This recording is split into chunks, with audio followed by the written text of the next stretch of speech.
Live షోకి తిరిగి స్వాగతం. రైతులకు రుణాలు లభించకపోవడంతో బ్యాంకులది తప్పుందంటున్న ప్రభుత్వ వాదనతో ఏకీవిస్తారా అంటే 22% మంది అవునని 78% మంది కాదంటున్నారు. ఇక అతిథుల పరిచయం శ్రీ సిహెచ్ఎం కృష్ణారావు గారు, డక్కన్ క్రానికల్ బ్యూరో చీఫ్, ప్రముఖ విశ్లేషకులు.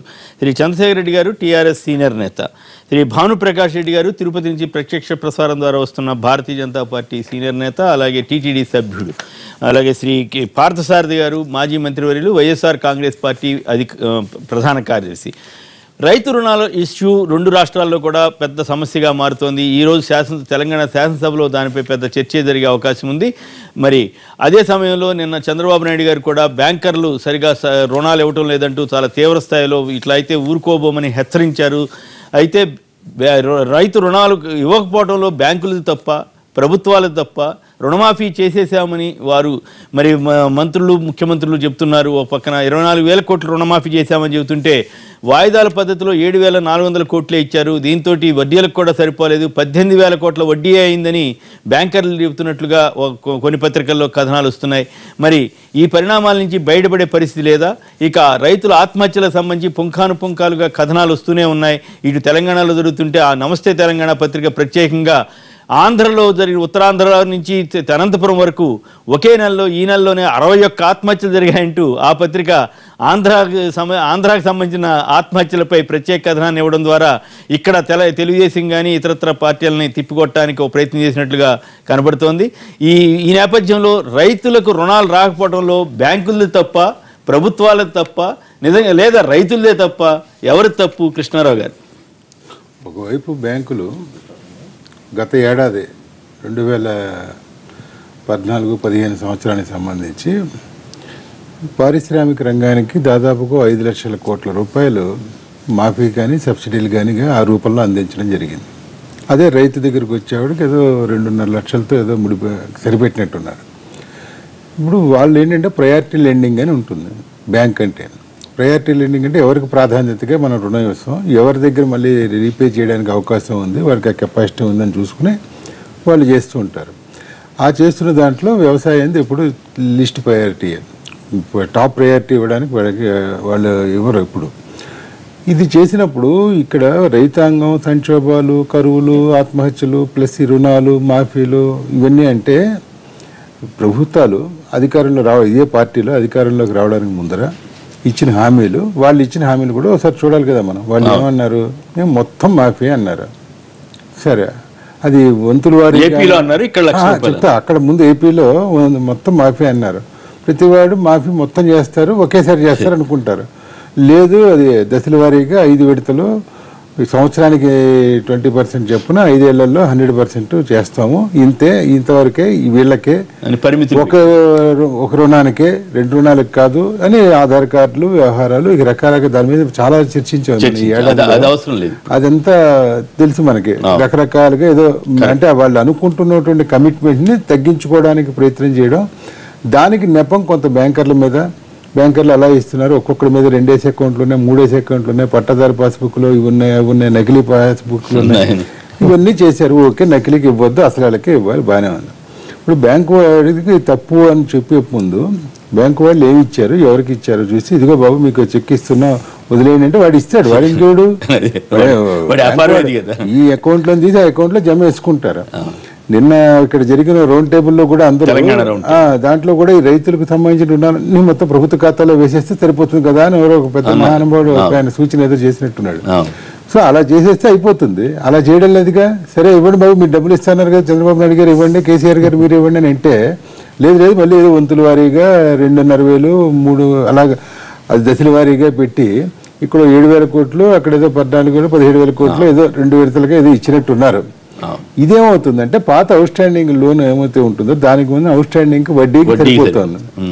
మొన్న ఏమైందంటే ముఖ్యమంత్రి సహాయ నిధికి అక్కడ ఆంధ్రప్రదేశ్లో ప్రకాశం జిల్లాలో ఒక సంఘటన జరిగింది, అనంతపురంలో కూడా ఒకటి జరిగింది.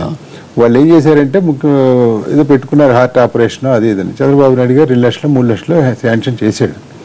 చేస్తే తీసుకెళ్లి చెక్ ఏదో బ్యాంక్ వెళ్ళింది. బ్యాంక్ వెళ్తే ఏమైందంటే వాడు ఏం చేశాడంటే వాడు అవుట్ స్టాండింగ్, రైతు అవుట్ స్టాండింగ్ ఉన్న దానికన్నా మినహాయించి చేసుకుని బాబు మీ దగ్గర నీది 3 లక్షలు ఏదో ఉంది, ఇదో 1,50,000 వచ్చింది, ఇంకా నువ్వే 1,50,000 బాకీ అన్నారు. అదేంటి మరి నాకు ఇవ్వరా అంటే, ఎలా ఇస్తాం బాబు, ఈ అకౌంట్లో పడింది ఇంకే సంగతిలో అని.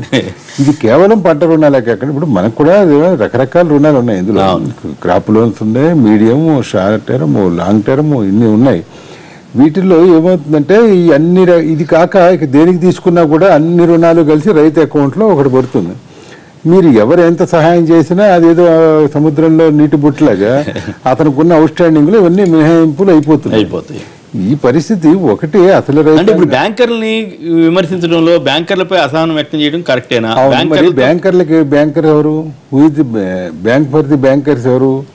బ్యాంకర్స్ బ్యాంక్ అందరికి తెలిసి reserve bank of India. Reserve bank of India Rajan గారు ఏం చెప్తున్నాడు, వాళ్ళు బ్యాంకులు ప్రభుత్వం మీద ఆధారపడేది, దాన్ని ఆ డిపెండెన్సీని ఒకటి తగ్గిస్తున్నారు. అరుణ్ జైట్లీ గారు, మోడీ గారు కలిసి ఆ డిపెండెన్సీ తగ్గించి మీరంతా మీరు చూసుకోవాలి బాబు, మీరు ఏ రుణాలు వసూలు చేసుకోవాలో మీరు అవుట్ స్టాండింగ్ డెట్స్ పెట్టుకుని మళ్ళీ ప్రభుత్వ సహాయాన్ని అర్థిస్తే ఎలాగా?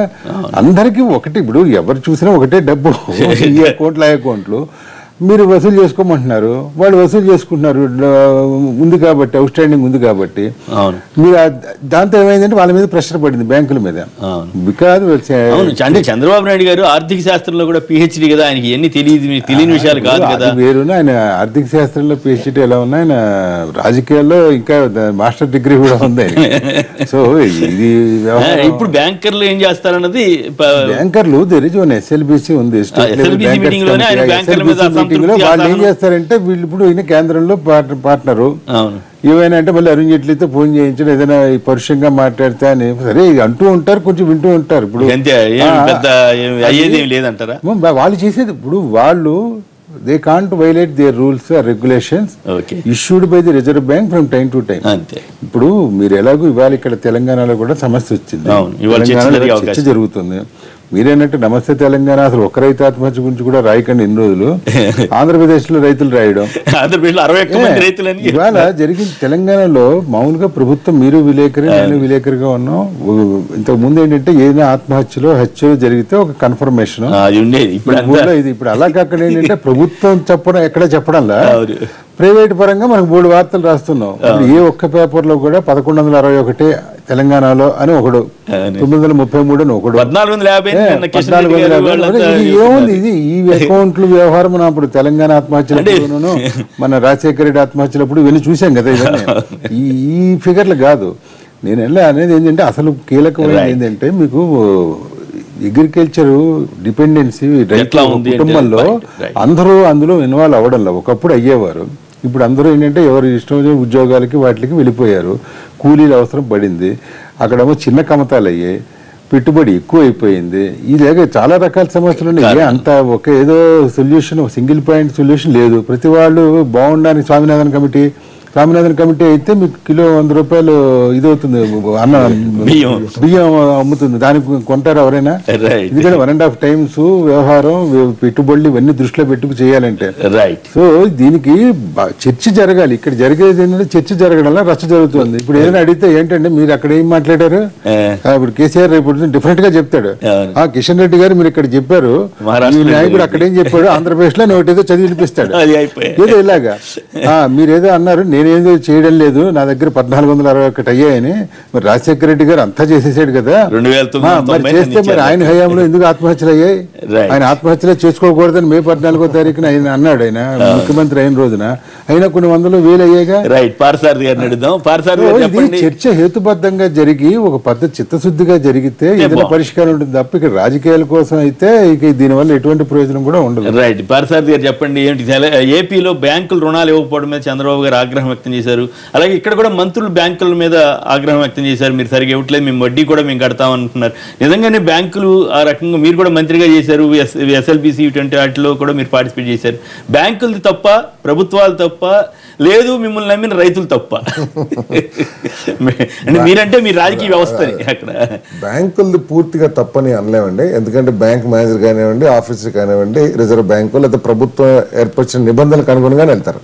కానీ కొంత ఏంటంటే క్షేత్రస్థాయిలో మేనేజర్లు కూడా రైతుల్ని అవమానించడం కానివ్వండి, లేకపోతే కొంచెం వివక్షాపూరితంగా చూస్తాం. కానీ అది దానికంటే కూడా ఇప్పుడు ఇందాక చంద్రబాబు నాయుడు గారు SLBCలో బ్యాంకర్స్ మీద అసహనం వ్యక్తం చేశారని, ఇక్కడ అసహనం వ్యక్తం చేసే కంటే కూడా కేంద్ర ప్రభుత్వం నుంచి సరైన డైరెక్షన్ ఆ బ్యాంకులకి ఇప్పించి, లేదు రైతులకి ప్రభుత్వం హామీ ఉంది కాబట్టి, అంటే రుణమాఫీ చేస్తా ఉంది కాబట్టి మీరు అవన్నీ తీసేసి కొత్త రుణాలు ఇవ్వండి అని చెప్పేసి ఆ విధంగా ఏదైనా డైరెక్షన్ ఇప్పించుకుంటాం ప్రయత్నం చేస్తే అది బాగుంటుంది. అవదని తేలిపోయింది కదా. ఇప్పుడు బ్యాంకులు వింటాయా వినవారు? చంద్రబాబు గారు కోపపడ్డారు, ఇక్కడ తెలంగాణ మంత్రులు కోపపడ్డారు, బ్యాంకులు ఇప్పుడు అవి వింటాయా వినవారు? ఒకవేళ చంద్రబాబు నాయుడు గారు ఏమో ఇక ఇంతే అని చెప్పేస్తే కనుక కేంద్ర ప్రభుత్వం తప్పకుండా రిస్క్కి రావాల్సిన అవసరం ఉంది. ఎందుకంటే ఇప్పుడు ఏంటంటే రైతుకి ఒకసారి అప్పు భారం అయిపోతుంది. రెగ్యులర్గా ఇంటర్వెల్కి కట్టుకుంటా వస్తే అది భారం కాదు, కానీ ఒకవేళ 2 ఇయర్లు ఒక 2 ఇయర్స్ అక్యుములేట్ అయిపోతే అది చాలా పెద్ద భారంగా అయిపోతుంది.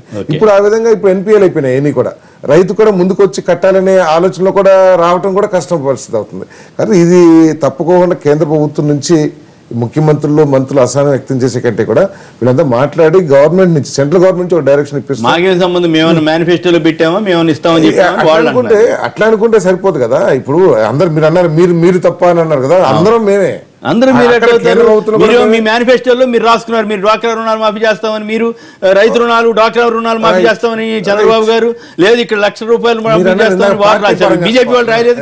పార్టీ పరంగా అందరూ రాజకీయ నాయకులు, రాజకీయ నాయకులు అంటే మళ్ళీ స్టేట్ గవర్నమెంట్ మీద ఎలక్షన్ కమిషన్ యాక్షన్ తీసుకోమనండి. ఎలక్షన్ కమిషన్ కి స్పష్టంగా రాతపూర్వకంగా ఇచ్చారు, ఏది we will commit the meet the commitment అని చెప్పేసి.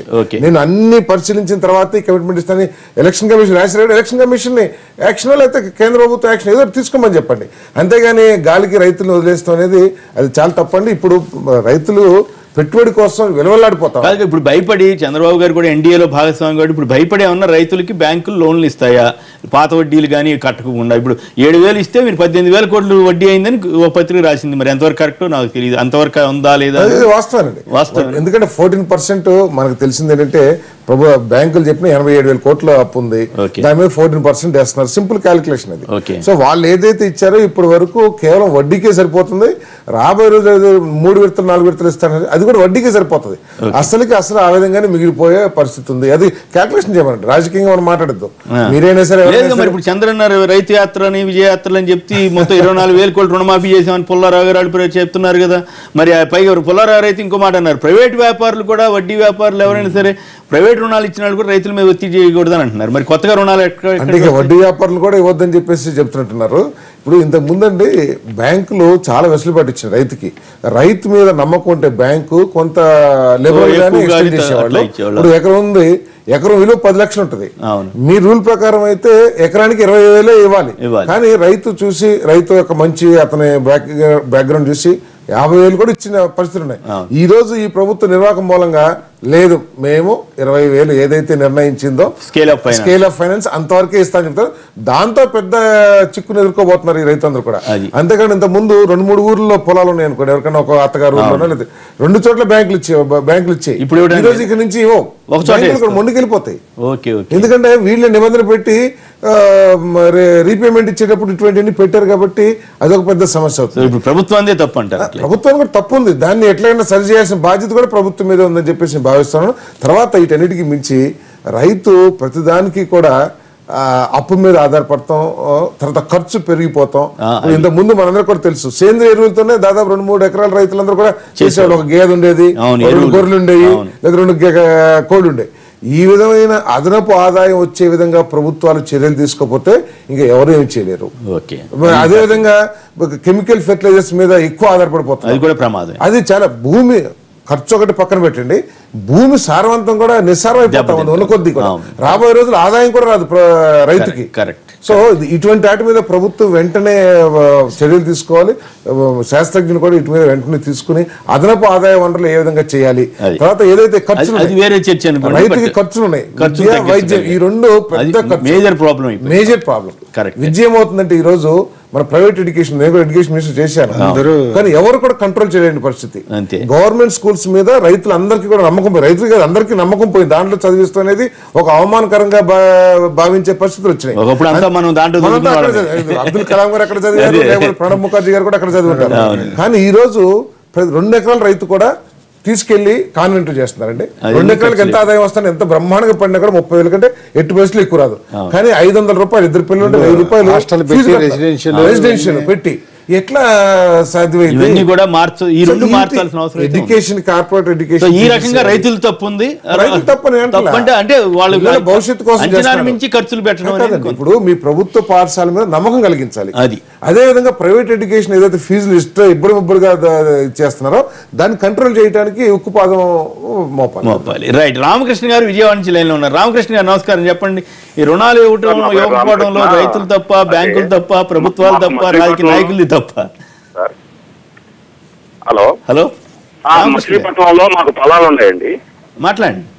అయితే ఇప్పుడు బ్యాంకులకి ఒక ఆర్డినెన్స్ వచ్చిందండి. ఏంటంటే 61 మందిని డైరెక్ట్ గా ఇవాళ మీ చర్చ ఉంది కాబట్టి అది రాసినట్లుగా ఉందనే విమర్శ వస్తా ఉంది కదా. ఇక్కడ ఆత్మహత్య రైతు చేసుకున్నా, వేరే వాళ్ళు చేసుకున్నా అది చాలా అందరికీ బాధాకర విషయమే. కానీ రైతులు అనేది ఎక్కువ 60% రైతులు ఉన్నారని చెప్పి ఎక్కువ భాగంగా అక్కడి నుంచి ఊళ్ళో నుంచి వస్తుంది. ఏదైతే కృష్ణారావు గారు చెప్పిన, మన ఫార్మర్ మినిస్టర్ గారు చెప్పిన, గురపాల్ సార్ గారు చెప్పిన, ఇప్పుడు రైతులకు పంట రుణాలు అనేది ఒక ఫిక్సప్ చేశారు. ఫైనాన్సింగ్ ఎంత ఇచ్చేయాలి, 20,000 అని. ఇప్పుడు పంటకు ఎరువులు అనేది ఎక్కువ వాడటం అనేది జరుగుతుంది. కాబట్టి దీంట్లో కేంద్ర ప్రభుత్వం సహాయం చేసి ఎక్కువ పంట రుణాలు ఇచ్చేటట్టు కేంద్ర ప్రభుత్వమే బాధ్యత తీసుకోవాలి. ఎక్కడ దానికి విత్తనాలైనా, ఎరువులైనా. కేంద్ర ప్రభుత్వం రుణాలు తీసుకోవడం కాదు కదా, మీరు రుణమాఫీ హామీ వల్ల వచ్చిన సమస్య. 1,00,000-2 లక్షల రుణమాఫీ కాదు, ఈ సంవత్సరం 1,00,000 రూపాయలు రుణమాఫీ చేస్తాం. కానీ వచ్చే సంవత్సరం కూడా వ్యవసాయం చేయాలి కదా రైతు. అప్పుడు కూడా అప్పు చేస్తారు కదా, హామీ ఇచ్చారు కదా. 1,00,000 రూపాయలు బ్యాంకులు రుణాలు ఇవ్వట్లేదు, దానికి ఎవరు బాధ్యులు? మీరా, లేకపోతే బ్యాంకుల, ప్రభుత్వాల? బ్యాంక్ అనేది 1,00,000 రూపాయలు చూసి రుణము ఆపుతలేరు. ఎందుకంటే ఆల్రెడీ ఆ రైతు వేరు దాని మీద కొంత రుణం తీసుకోవచ్చు. ఆయనకు ఆదాయం ఏమో తక్కువ ఉన్నది, రుణం ఎక్కువ ఉన్నది. కాబట్టి ఇప్పుడు బ్యాంకు రోజు వడ్డీ క్యాల్కులేట్ చేస్తూ ఉన్నారు.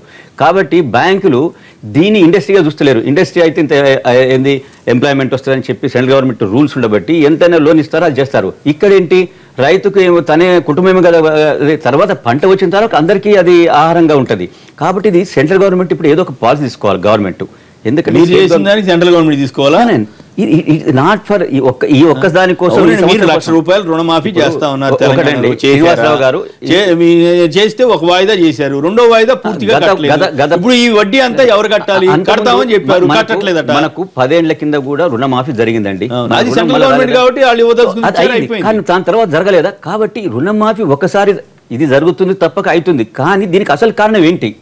రైతు 1,00,000 రూపాయల రుణమాఫీ జరగలేదని చనిపోతలేడండి.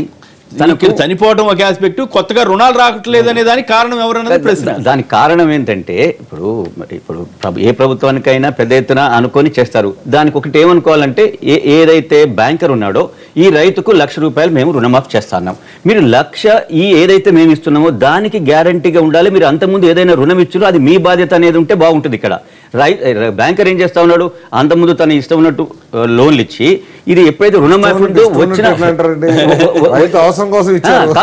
వేరే దానికి వేరే అవసరాలకు ఇచ్చినప్పుడు రుణమాఫీలు అని వాళ్ళకి తెలియదు కదా. కాబట్టి ఈ యొక్క వచ్చిన డబ్బులను దాంట్లో అకౌంట్ లో జమ చేసుకుంటారు. కాబట్టి ప్రభుత్వాలు ఏం చేయాలంటే, ఇప్పుడు మేము ఇచ్చిన ఈ డబ్బులకు మీరు దీనికే ఉంచుకొని దీని ప్రకారం మళ్ళీ ఆ విధంగా మీరు మ్యాచింగ్ గా మీరు అప్పు ఇస్తే బాగుంటుంది అనేది ఒకటి పెట్టాలి. ఈ అంతటికి కూడా ఈ అప్పు ఇచ్చేదానికని ప్రతి సంవత్సరం నిజంగా రైతుకు ఎంత రుణం కావాలా, దీంట్లో ఏ విధంగా మనం చేయాలి? ఈ రోజు పంటలు పండలేదండి, దాని యొక్క ఇంట్రెస్ట్ ఎవరు కట్టాలా? అది కేంద్ర ప్రభుత్వం కరువు లేకపోతే ప్రకృతి వైపు రూల్స్ ఉన్నాయి. ఇప్పుడు సడన్ గా రాజకీయ పార్టీలు తెచ్చినటువంటి విపత్తు కదా ఇది. మీరు 1,00,000 రూపాయలు కడతామనేసరికి ఎవరు కట్టలేదు, ఆ వడ్డీ అంతా ఎవరు కట్టాలి ఇప్పుడు? అంటే మీరు తెచ్చిన విపత్తా లేకపోతే ఇప్పుడు ప్రభుత్వాలు కూడా ఏమంటుంది, మేము ఇంతవరకు 1,00,000 రూపాయల వరకు అయినా అప్పును దాని మీద వడ్డీ మేమే కడతా ఉంటాం. ముందు బ్యాంకర్లు క్లియర్ గా వీళ్ళు పోయినాయి. ఇంత ముందు 5 సంవత్సరాలు తీసుకున్నట్టయితే 90-95% రీపేమెంట్ ఉండేది బ్యాంక్స్ కి. అప్పుడు వడ్డీ లేని రుణాలు సంవత్సరానికి రైతుకి 24 వడ్డీ ఉంటే తర్వాత అసలు వడ్డీ మొత్తం ఎత్తేసారు. సో ఇప్పుడు అది కూడా రావట్లా. ఇప్పుడు బ్యాంకర్స్ కూడా ప్రభుత్వాన్ని అడిగితే మీరు ఈ వడ్డీ లేని రుణాలని లేకపోతే ఈ పావుల వడ్డీని కొనసాగిస్తారంటే ఈ రోజు దాకా ప్రభుత్వం నుంచి ఉలుకు పలుకు లేదు, ఇస్తామో ఏమో అని చెప్పేసి కూడా. సో రైతుకి ప్రతి సంవత్సరం వచ్చే 14,000 రూపాయలు ఏదైతే ఉందో అది కోల్పోయారు. ఇప్పుడు 14-15-16 పీనల్ ఇంట్రెస్ట్ అన్ని కూడా కట్టాల్సిన పరిస్థితి. ఈ రోజు ఏంటంటే వాళ్ళు కేంద్ర ప్రభుత్వం దగ్గర అప్పు తీసుకుంటారో ఏం తీసుకుంటారో, మీరు 4 విడతల్లో చేస్తా అంటున్నారు కదా. ఇక మేము చేసే మాఫీ ఇంత 4 సంవత్సరాల్లో, ఈ 4 సంవత్సరాలకి వడ్డీని ప్రభుత్వం భరిస్తుంది. కేంద్ర ప్రభుత్వంతో రుణంగా తీసుకోండి. తెలియదు కాదు, ప్రభుత్వం ఆల్రెడీ బ్యాంకర్ చెప్తా ఉంది ఈ యొక్క ₹1,00,000 మీద ఈ యొక్క ప్రభుత్వాలే ఉంటదని చెప్పి మా తెలంగాణ ప్రభుత్వం బ్యాంకర్స్ మీటింగ్ చెప్పారు. తప్పక వారికి కేంద్ర ప్రభుత్వం నుంచి ఒక డైరెక్షన్. భానుప్రకాష్ రెడ్డి గారు చెప్పండి, ఇదంతా కేంద్రం చేస్తే బాగుంటది, కేంద్రం ఎందుకు చేయట్లేదు, కేంద్రం కూడా వదిలేసిందనే విమర్శలు వస్తున్నాయి, మీరేం సమాధానం చెబుతారు? భానుప్రకాష్ గారు, కొన్ని రాష్ట్ర ప్రభుత్వానికి సంబంధించిన అంశాలు రాష్ట్ర ప్రభుత్వ పరిధిలో ఉంటాయి, కేంద్ర ప్రభుత్వానికి సంబంధించినటువంటి అంశాలు కేంద్ర ప్రభుత్వంలో పరిధిలో ఉంటాయి. ఈరోజు రాష్ట్ర ప్రభుత్వంలో ఉన్నటువంటి పరిస్థితుల్ని అన్నింటినీ తీసుకొని కేంద్ర ప్రభుత్వం చేయొచ్చు కదా అని చెప్పి ముడిపెట్టడం మంచి పద్ధతి కాదు. నేను ఒకటే చెప్తున్నా, రైతన్నలు ఈ దేశానికి వెన్నుముక అని చెప్తున్నారు, కానీ ఆ రైతన్నలు ఈరోజు కన్నీరు పెడుతున్నారు. ముఖ్యంగా మా రాయలసీమ ప్రాంతంలో అయితే పూర్తిగా వలసలు వెళ్ళిపోతున్నారు. బెంగళూరు మహానగరానికి 20 ఎకరాలు 30 ఎకరాలు ఉన్నటువంటి ఆసాం కూడా ఒక వాచ్మ్యాన్ గాను సెక్యూరిటీ గార్డ్ గాను వెళ్ళిపోతున్నారు. మేము మొన్న మా కరువు దీంట్లో కానీ వెళ్ళినప్పుడు అక్కడ కనీసం 10,000 20,000 కూడా రాలేని పరిస్థితుల్లో ఉన్నారండి రైతులు. నేను అందుకని ఒకటే చెప్తున్నా, దయచేసి ఈరోజు బ్యాంకర్లు కూడా, ఈరోజు నిన్న ముఖ్యమంత్రి గారు చెప్పారు, బ్యాంకర్లు రైతులని ఈ లోన్ల విషయంలో విసిగిస్తున్నాను. కొన్ని బ్యాంక్స్లో అది ఖచ్చితంగా వాస్తవ పరిస్థితి అండి. ఎందుకంటే మేము పోయి చూడడం జరిగింది, చాలా ఇబ్బందికర పరిస్థితులు రైతన్నలు ఎదుర్కొంటున్నారు. నేను ఒకటే చెప్తున్నా, రాష్ట్ర ప్రభుత్వం ఇచ్చినటువంటి అన్ని హామీలకి కేంద్ర ప్రభుత్వం బాధ్యత తీసుకోదు. ఎందుకంటే అది కేంద్ర ప్రభుత్వం ఇచ్చినటువంటి హామీ కాదండి. కాబట్టి అందుకనే చెప్తున్నా, ఖచ్చితంగా రాబో రోజుల్లో రైతన్నలకు ఈరోజు కావాల్సింది ముఖ్యంగా నీళ్ళండి. నీళ్ళు ఇస్తే ఇక్కడ ఉన్నటువంటి రైతన్నలకి వాళ్ళకి పూర్తి శక్తి సామర్థ్యాలు ఉన్నాయి, వాళ్ళు దాన్ని పండించుకొని మార్కెట్లో దాన్ని అమ్ముకొని వాళ్ళ జీవనోపాధి. కానీ నీళ్ళు లేని పరిస్థితి, నీళ్ళు లేని పరిస్థితి కారణంగా అప్పులు ఎక్కడ పడుతున్నారంటే వాళ్ళకి ఈ బోర్లు వేసుకుంటూ ఒక బోర్ పడిపోతే ఇంకో 2-3 బోర్లు వేసి అట్లా ఉన్న డబ్బు అంతా వాళ్ళు పోగొట్టుకుంటున్నారు. కాబట్టి ముఖ్యంగా ఈరోజు మనం కాన్సన్ట్రేట్ చేయాల్సింది పూర్తిగా నీళ్ల మీద కాన్సన్ట్రేట్ చేస్తే రాబో రోజులు ఈ సమస్యకు అన్నిటికీ పరిష్కారం దొరుకుతుందని చెప్పి నా జనరల్ సొల్యూషన్ చెప్పేసి సమస్యకు కేంద్ర ప్రభుత్వం రావాలని అంటున్నాం. అట్లా కాదు కదా. ఇప్పుడు ఇమీడియట్ గా సొల్యూషన్ ఏంటి? బ్యాంకర్లు లోన్లు ఇవ్వట్లేదా, ఇస్తున్నారా? ఇస్తుంటే చంద్రబాబు గారు ఆగ్రహం వ్యక్తం చేయాల్సిన అవసరం ఉండదు కదా. ఒకవేళ ఆగ్రహం వ్యక్తం చేస్తే బ్యాంకర్లు భయపడి ఇప్పుడు ఏమైనా రైతులు అడిగినట్లుగా రుణాలు ఇస్తాయా? ఎట్లా దీనికి పరిష్కారం ఏమైనా చెప్పగలరా? వాళ్ళ గైడ్ లైన్స్ పరిధిలో ఏముందో ఖచ్చితంగా అది ఇవ్వాల్సిన బాధ్యత బ్యాంకర్ల మీద ఉంది. దాన్ని మీరు తిప్పుకోవద్దండి రైతులని అని చెప్పి మేము చెప్తున్నామండి. మీ గైడ్ లైన్స్ పరిధిలో ఏమేమి ఉందో ఖచ్చితంగా అది ఇచ్చి తీరాల్సిన బాధ్యత బ్యాంకర్ల మీద ఉంది.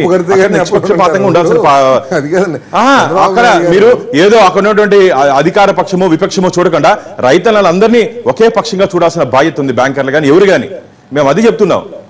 కాబట్టి అక్కడ మీరు డిఫరెన్స్ చేయొద్దండి, ఎవరిని కానీ వేరే దోరలో చూడొద్దండి, అందరినీ ఒకే దారిలో చూడమని చెప్తున్నాను. రాష్ట్ర ప్రభుత్వం హామీని కేంద్ర ప్రభుత్వం ముడిపెట్టాలని చెప్తున్నా. కన్సంప్షన్ కోసం ఏదో మనం మాట్లాడితే, ప్రజలు మభ్య పెడతారు మాట్లాడితే ఆగ్రహం వ్యక్తం చేయాలంటే యూనియన్ గవర్నమెంట్ ఫైనాన్స్ మినిస్టర్ దగ్గరికి వెళ్ళి ఆగ్రహం వ్యక్తం చేయమనండి. వాళ్ళంతా కూడా కేంద్ర ప్రభుత్వ ఉద్యోగులు. తర్వాత వాళ్ళ నిబంధనల ప్రకారం పనిచేస్తారని చెప్పేసి చేస్తున్నారు. లేదా ఏదైనా మేనేజర్ నిబంధనకు వ్యతిరేకంగా పనిచేస్తుంటే అతని మీద చర్య తీసుకోమని చెప్పేసి కేంద్ర ప్రభుత్వానికి రాయండి. అందుకని ఊరిని పేపర్కి ఆగ్రహం వ్యక్తం చేశారంటే అక్కడ గ్రౌండ్ లో జరిగేది ఏముండదు. ఆగ్రహం చేయాల్సిన చోట ఆయన చేస్తారు. అంటే అటే కాదు, ఇప్పుడు అదొక యాంగిల్. కానీ రుణమాఫీ పుల్లారావు గారు అయితే మాట చెప్పారు, నేను విన్నాను. వైఎస్ఆర్ కాంగ్రెస్ రైతులు పార్టీలు కూడా చూడకుండా వైఎస్ఆర్ కాంగ్రెస్ వాళ్ళకి కూడా రుణమాఫీ జరిగింది, మేము బోర్డు అదే మాట్లాడుతుండే. వైఎస్ఆర్ కాంగ్రెస్ రైతులు అట్లా ఏముండవు. అది రైతు రుణమాఫీ అనేది రైతులకు ఇస్తాన్నారు కానీ వాళ్ళకి తెలుగుదేశం పార్టీ రైతులకు ఇస్తానని అది తప్పు. అంటే వాళ్ళకి కూడా అందినాయి అని చెప్తున్నారు. ఏమండి, కొంతమందికి అందినాయి, మేము అంటలా ఏదో 10,000 అప్పున్నోడికి కొంతమందికి అందినాయి. కానీ మేజర్గా మీరు ఇచ్చిన డబ్బులు ఏదైతే ఉందో కేవలం వడ్డీకి జమ చేయబడినాయి. మేమంటే ఒక్క రైతుకు కూడా రాలేదు ఈ రాష్ట్రంలో. మేమంటలా మీరు దాదాపు కొన్ని లక్షల మంది రైతులుంటే దాంట్లో ఒక 10% 5% వచ్చి ఉండొచ్చు. కానీ మిగతా రైతులందరికీ ఏ విధంగా ఇస్తారు మీరు? వాళ్ళు తీసుకున్న అప్పుకి కేవలం వడ్డీకి సరిపోతుంది మీరు ఇచ్చే డబ్బులు ఏదైతే ఉందో. మరి అప్పు తీరుకోకుండా వాళ్ళైతే ఎవరు? సో కాబట్టి మీరు ఎక్కడైతే మాట్లాడాలో, ఎవరితో అయితే డైరెక్షన్స్ ఇప్పించాలో అక్కడ చేయాలి తప్పితే ప్రభుత్వ అధికారులు ఉన్నప్పుడు అడగండి. చెప్పండి భానుప్రకాష్ గారు, అడగండి. మీ ప్రభుత్వం అధికారులప్పుడు రైతన్నలు క్రాప్ హాలిడే ప్రకటించారా లేదా? ఎందుకు ప్రకటించారు? ఆ రోజు ఉన్నటువంటి పరిస్థితులు ఏమి? ఆ రోజు మీరు ప్రభుత్వంలో ఉన్నారు కదా, వారు అప్పుడు ఎందుకు మీరు మీ హామీ నిలబెట్టుకోలేకపోయారు? ఓకే, అది ఇప్పుడు క్రాప్ హాలిడే మనం కూడా ఆలోచిద్దాము. మనం ఈ రోజుకి కూడా ఐ స్టాండ్ మై వర్డ్. మీరు ఎన్ని ఎకరాలు ఆ రోజు ప్రకటించారు? అది రాజకీయంగా ఎంకరేజ్ చేసినాయా లేకపోతే నిజంగా రైతులు చేశారనేది కూడా ఒకసారి ఆలోచించేద్దాం.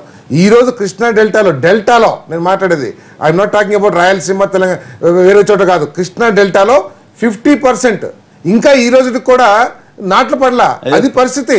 పెంజెండ్ర అనే ఊళ్ళో ఒక క్రాప్ హాలిడే ప్రకటించినట్టు $11 లక్షల ఎకరాలు, 11 లక్షలు, కృష్ణా డెల్టాలో 11 రాయలసీమ కూడా పోతిరెడ్డిపాటి నుంచి కూడా ఇక్కడ కేవలం కృష్ణా జిల్లాలో మేము కూడా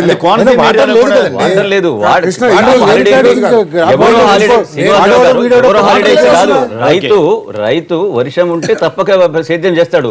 మీరు చెప్పిన నేను చెప్పిన చేయడు. కానీ చేసే వాళ్లకు చేసినప్పుడు వారికి ఏదైనా ఈ విధంగా నష్టం జరిగితే ఎవరు దీనికి రావాలా? చెప్పేది ఆ రకమైన నష్టం ప్రకృతి నష్టం. ఇప్పుడు ఈ రాజకీయ పార్టీలు ఇచ్చిన హామీల వల్ల జరిగిన నష్టం గురించి మేము అడుగుతున్నాం. అది నిజంగా నష్టం జరుగుంటే జరిగిందా లేదా, జరిగితే ఎవరు బాధ్యత? ఇప్పుడు నేను అడిగేది ప్రభుత్వాన్ని తప్పు పట్టాలా, బ్యాంకర్లు తప్ప? బ్యాంకర్ల మీద మా దగ్గర ప్రభుత్వం చాలా తెలివిగా బ్రహ్మాండంగా ఎరువులు బ్రహ్మాండంగా చేశాం, విత్తనాలు బ్రహ్మాండంగా 50% మీకు అసలు సాగే లేకపోతే మీరు ఎరువులు సప్లై చేసేది ఏంటండి? 100% సాగు అయితే కనుక ఎరువులు విత్తనాలు లేకుండా కూడా ఇబ్బంది పడేవాళ్ళు. ఈ రోజు సగం సాగు లేకపోవడం మూలంగా ఈ రుణమాఫీ ఇంకా ఎక్కువ ఫ్లేరప్ కాట్లా 50% సాగు లేదండి ఈ రోజు. కరీంనగర్ నుంచి ఒకరి లైన్ లో ఉన్నారు. హలో హలో హలో నమస్కారం అండి, మాట్లాడండి సార్. నా పేరు శ్రవణ్ కుమార్ సార్. మీ ప్రోగ్రామ్ రెగ్యులర్ గా చూస్తూ ఉంటాను సార్ నేను.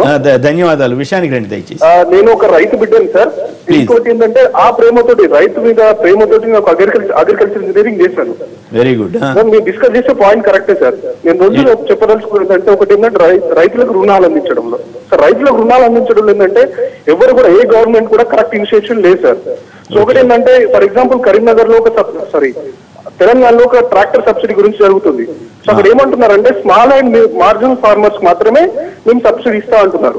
అసలు ఏంటంటే స్మాల్ అండ్ మీడియం అంటే 2.5 acres ఉన్న వాళ్ళకి మాత్రమే మేము సబ్సిడీ ఇస్తా అంటున్నారు. సో దాంట్లో ఇంకొక కండిషన్ ఏం పెట్టారంటే అగ్రికల్చర్ డిపార్ట్మెంట్ వాళ్ళు, సో 2.5 ఎకరాలు ఉంటేనే మేము బ్యాంక్ లోన్ తీసుకోవాలి కంపల్సరీ, లేదంటే మేము ఇవ్వమని. అదే 2.5 ఎకరాలకి భారతదేశంలో ఎక్కడ కూడా ఏ బ్యాంకర్ కూడా అగ్రికల్చర్ ట్రాక్టర్ కి లోన్ ఇవ్వడు. కరెక్ట్. సో ఇవ్వడు. సో ఇండైరెక్ట్ గా వాళ్ళు ఏం చెప్తున్నారంటే తెలంగాణ గవర్నమెంట్ వాళ్ళు ఎవరైనా కూడా సో మీరు డైరెక్ట్ గా పెద్దవాళ్ళు తీసుకోండి ట్రాక్టర్. 2.5 ఎకరాలకి బ్యాంక్ ఏమో బ్యాంక్ లోన్ ఇవ్వదు. సో అగ్రికల్చర్ డిపార్ట్మెంట్ ఏమంటుంది, మీరు బ్యాంక్ లోన్ తెచ్చుకుంటేనే మేము ట్రాక్టర్ ఇస్తామంటుంది. సో ఇక్కడ ఏమొస్తుంటారంటే ఇండైరెక్ట్ గా ఏం చెప్తున్నారు, ఏ చిన్న ఫార్మర్ కూడా డైరెక్ట్ బ్యాంక్ లోన్ ఇవ్వరు, లోటల్ ట్రాక్టర్ తీసుకోరు. సో ఆటోమేటిక్ ఏం చెప్తున్నారు, గవర్నమెంట్ కి ఏమన్నా దగ్గర 5 ఎకరాలు 4 ఎకరాల భూమి ఉంది అని చెప్పి గవర్నమెంట్ కి చూపించుకుంటూ బ్యాంకర్ దగ్గరికి వెళ్ళి నాకు 10 ఎకరాల భూమి ఉంది లోన్ అని చెప్పి తీసుకుంటున్నారు. సో ఇంకా సార్ రుణమాఫీ సార్, ఏ ఫార్మర్ అయినా కూడా, నేను రైతు బిడ్డను కాబట్టి చెప్తున్నా సార్, ఏ ఫార్మర్ కూడా మీరు ఇచ్చే రుణమాఫీ అవసరం లేదు సార్. ఎందుకు ఇది ఓన్లీ ఏ పార్టీ పొలిటికల్ పార్టీ అయినా కూడా వాళ్ళు మభ్య పెట్టడానికి రైతుల్ని. ఎందుకు సార్ మాకు రుణమాఫీ? మీరు ఇష్టమే బతకడానికా సార్? రైతు బిడ్డలు బతకడానికా రుణమాఫీ ఎందుకు సార్? సార్ మీరు ప్రతి ఒక్క దాని మీద సార్ ఎవరైనా కూడా, ఈవెన్ నేను ఒక దాంట్లో పనిచేస్తున్నా, ఒక కంపెనీలో పనిచేస్తున్నాను, నా కంపెనీకి ఎంఆర్పి డిసైడ్ చేసుకున్న హక్కు మా కంపెనీకి ఉంది, మా డీలర్కి ఉంది. అదే రైతుకి ఎందుకు కూడా సార్? మీరు ఇచ్చే డబ్బులతో బతకాలా మేము? ఏ గవర్నమెంట్ అయినా మాకు డబ్బులు ఇస్తే బతకాలా మేము? రైతులు అవసరం లేదు సార్, మీరు దిగజారుతున్నారు రైతుల్ని. కష్టపడి బతకమని సార్, నేను సంపాదిస్తాను. రైతులు ఆత్మహత్యలు చేసుకోవడానికి సిచ్యువేషన్ మా నాన్నకి ఫేస్ అయింది సార్. నేను చేశాను, చూశాను.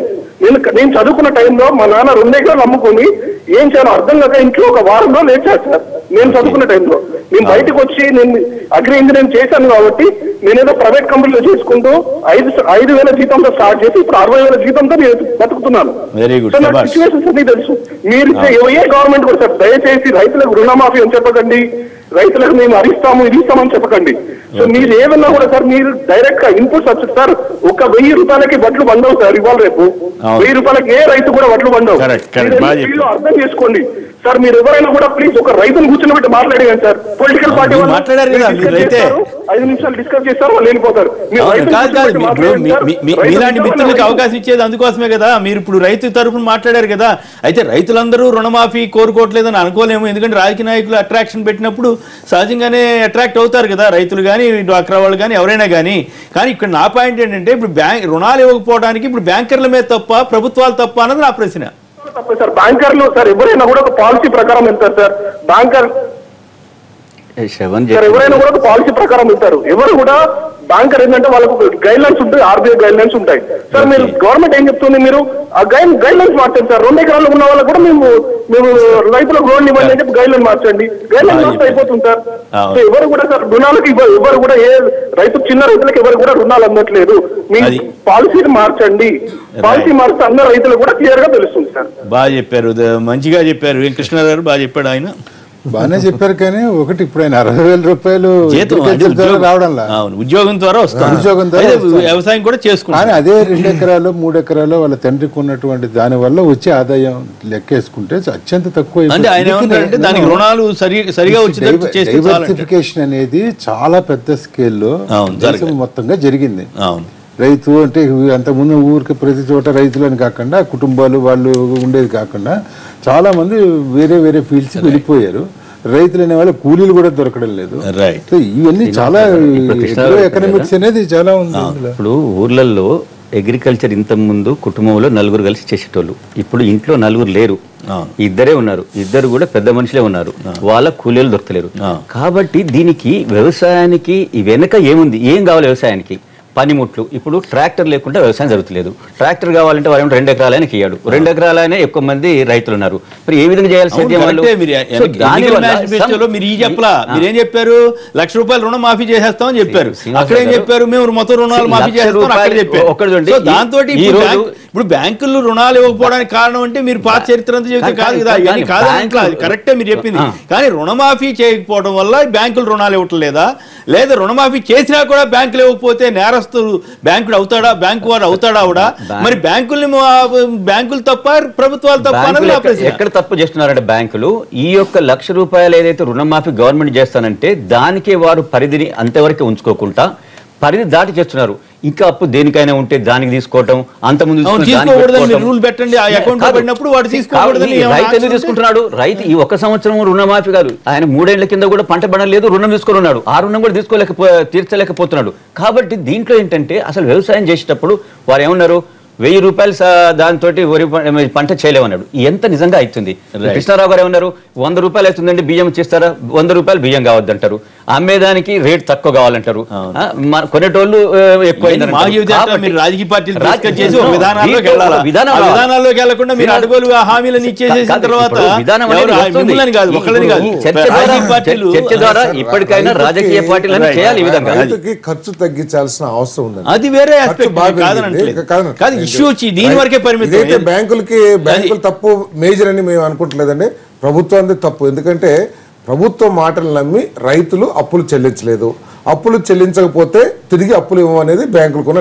మరి ఒక పక్కన మంత్రులు చెబుతున్నారు మేము అంతా ఇచ్చేసామని చెబుతుంటే బ్యాంకులు ఎట్లా ఎందుకు? ఇప్పుడు ఈ ప్రభుత్వం కేంద్ర ప్రభుత్వం కూడా భాగస్వామ్యంలో ఉండి మేము ఇచ్చినా కూడా ఇవ్వట్లేదంటే అది చేతకాని తనతో అని చెప్పేసి అనుకోవాలి. ఒక నిజంగా అయితే మీరు క్షేత్రస్థాయిలోకి వెళ్ళి ఎంతమంది రైతులకి పూర్తిగా మాఫీ అయిపోయింది మీరు తెలుసుకోండి, మీరు రివ్యూ పెట్టి. అంతేగాని మీరేదో బ్యాంకర్ల మీద ఊరు నడిచి అసహనం వ్యక్తం చేసి మేము తీర్చేసామంటే కుదరదు కదా. మాకున్న సమాచారం మేరకు కేవలం మీరు ఇచ్చిన డబ్బులు ఇప్పటి వరకు వడ్డీకే సరిపోయినాయి, అసలు ఎక్కడ కూడా తీరలేదు. దయచేసి దాని మీద దృష్టి పెట్టండి. శ్రీకాంత్ గారు తిరుపతి నుంచి లైన్ లో ఉన్నారు. శ్రీకాంత్ గారు గుడ్ మార్నింగ్ సార్. అక్కడ ఉండే పెద్దలు నమస్కారం, మాట్లాడండి ప్లీజ్. ఆంధ్రప్రదేశ్ రైతు ఆత్మహత్యలు తీవ్ర బాధాకరం. అయితే ఆంధ్రప్రదేశ్ ప్రభుత్వం వాటిను ఎట్లా ఆపాలని సీఎం గారు రివ్యూ చేశారు. అదే విధంగా చనిపోయిన వాళ్ళకి 5 లక్షలు ఎక్స్ట్రా చేశారు. భారతదేశంలో ఏ ప్రభుత్వం ఏంటంత కూడా ఇస్తున్నారు. భాను గారు ఇందాక మాట్లాడతా కేంద్ర ప్రభుత్వం బాధ్యత తీసుకోదంటే రాయలసీమ ప్రాంతంలో పంట బీమా అనేది చాలా ఇంపార్టెంట్ అయిన ఇష్యూ సార్. 3 సంవత్సరాల నుంచి ఇక్కడ పంట బీమా ₹1 కూడా పంటల బీమా ఇవ్వాల్సింది కేంద్ర ప్రభుత్వమే. దానికి కూడా బాధ్యత తీసుకోరా భాను గారు కేంద్ర ప్రభుత్వం? కాబట్టి మీకు రోడ్లు ఉడ్చుకోండి, మీ చెద్దరు మీకు ఇస్తాము, యోగా చేసుకోండి, మీ డబ్బులు మీరు కట్టుకొని అకౌంట్లు ఓపెన్ చేసుకోండి అనేది కేంద్ర ప్రభుత్వం బాధ్యత. ఓకే, జన్ధన్ యోజన. అయితే అట్లాగే రైట్. భాను గారిని అడిగారు, ఇప్పుడు ఇంతకీ రుణాలు రాకపోవడానికి రాజకీయ పార్టీ ఇచ్చిన హామీలు తెలంగాణలో కానీ ఆంధ్రలో కానీ కానీ- వాడు కారణమా బ్యాంకులు తప్ప చెప్పండి మీరు శ్రీకాంత్ గారు. సార్ నేను ఏ పార్టీకి సంబంధించిన కాదు, ఒక చదువుకునే యువకుడుగా మాట్లాడుతున్నా. ఆంధ్రప్రదేశ్ ప్రభుత్వం రైతులకు రైతు రుణాలు మాఫీ చేయడంతో పాటు రుణాల నుంచి గట్టెక్కించాలనే ఉద్దేశంతో కార్యక్రమం చేపట్టారు. దాని మీద Okay. చిన్న ఇబ్బందులు ఉంటే ఇక్కడే అర్థమవుతాను మీరు చెప్పేది. Right, కాదు, తప్పులేదు. శ్రీకాంత్ గారు తప్పులేదు మీరు చెప్తున్నారు. శ్రీకాంత్ గారు చిన్న ప్రశ్న అది. మీరు ఇందాక ఇన్సూరెన్స్ గురించి అడిగారు. ఇన్సూరెన్స్ ఎప్పుడు కూడా మనం అప్పు తీసుకున్నప్పుడు అప్పులో కొంత అమౌంట్ ఇన్సూరెన్స్ కంపెనీకి కట్టి రైట్ తద్వారా మనకి ఇన్సూరెన్స్ వస్తుంది. అవును. ఇప్పుడు ప్రభుత్వమే ఇన్సూరెన్స్ కట్టించే పరిస్థితిలో కూడా లేదు. మీరు అన్నారు కొద్దిగా చిన్న తప్పునని చెప్పేసి. శ్రీకాంత్ గారు మీ గ్రామంలో మీరు ఒకసారి వెరిఫై చేయండి అందరినీ కూడా. అందరికీ రుణాలు పూర్తిగా మాఫీ అయినాయా లేదా? మాఫీ అయిపోతే అయిపోయిన తర్వాత బ్యాంకు కనుక ఇవ్వకపోతే మాత్రం బ్యాంకులు తప్పకుండా మనం తప్పుపట్టాలి. అంతేగాని ప్రభుత్వం బ్యాంక్ అప్పులు తీర్చుకోకుండా మేము ఏదో 4 విడతల్లో ఇస్తాము 5 విడతల్లో ఇస్తామంటే కేంద్ర ప్రభుత్వం నుంచి ఆ విధమైన నిబంధనలు ఇప్పించాలి. రైట్, ప్రభుత్వం హామీ ఇస్తుంది కాబట్టి మీరు దాని గురించి పట్టించుకోవద్దని చెప్పేసి. రైట్. భాను గారు మాట్లాడండి. భాను గారు, ఇంతకీ బ్యాంకులు తప్ప ఎవరు తప్ప అనేది భాను గారు కూడా నిర్దిష్టంగా చెప్పలేదు. చెప్పకుండా ఆయన ఏదో ఆయన దారిలో ఆయన చెప్తున్నారు. ఇప్పుడు వాళ్ళు అడుగుతున్నారు, చెప్పండి భాను గారు. నేను అదే చెప్తున్నా. దయచేసి రాష్ట్ర ప్రభుత్వం ఇచ్చినటువంటి హామీలన్నీ కేంద్ర ప్రభుత్వం భరించాల్సిన అవసరం లేదు.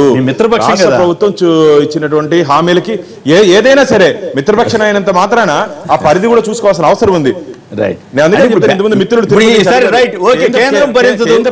ఇప్పుడు ఎవరు రుణాలు ఇవ్వట్లేదు అంటున్నారండి. రుణాలు ఇవ్వట్లేదని స్వయంగా సీఎం గారే చెప్పారు. అంటే రుణాలు ఇవ్వకపోవడానికి ప్రభుత్వం తప్ప బ్యాంకులు తప్ప? దాని మీద క్లారిటీ ఇవ్వండి కనీసం. ఆ గైడ్ లైన్స్ ప్రకారం ఏ రైతుకి ఎంతెంత రుణాలు ఇవ్వాలో అవి అన్ని ఇవ్వాల్సిన అవసరం ఉంది. ఈ రోజు ముఖ్యమంత్రి గారు చెప్పినట్టు ఒక శ్వేతపత్రం విడుదల చేయండి. మీరు ఎంత ఇవ్వాలా, ఏ బ్యాంక్ ఎంత ఇవ్వాలా, ఎందుకు లేదు, అది ఒక మేము డిమాండ్ చేస్తున్నాం. అరుణ్ జైట్లీ చెప్పినట్టు చెబుతున్నారంట. మీరు నిర్దిష్టంగా పలానాళ్ళ తప్పు కాదు అని చెప్పే పరిస్థితి లేదు. అది మీరు మిమ్మల్ని అర్థం చేసుకోగలం, మిమ్మల్ని ఇబ్బంది పెడతాం మా ఉద్దేశం కాదు. రైతులకు రుణాలు లభించకపోవడంతో బ్యాంకులదే తప్పన్న ప్రభుత్వ వాదనతో అటు ఏపీ కానీ ఇటు తెలంగాణ కానీ వాదిస్తున్నాయి. ఆ వాదనలతో ఏకీపిస్తారా అంటే 14% మంది మాత్రమే అవునంటున్నారు, 86% మంది కాదంటున్నారు. ఇప్పుడు చిన్న విరామం తర్వాత లైవ్ షో కొనసాగుతుంది.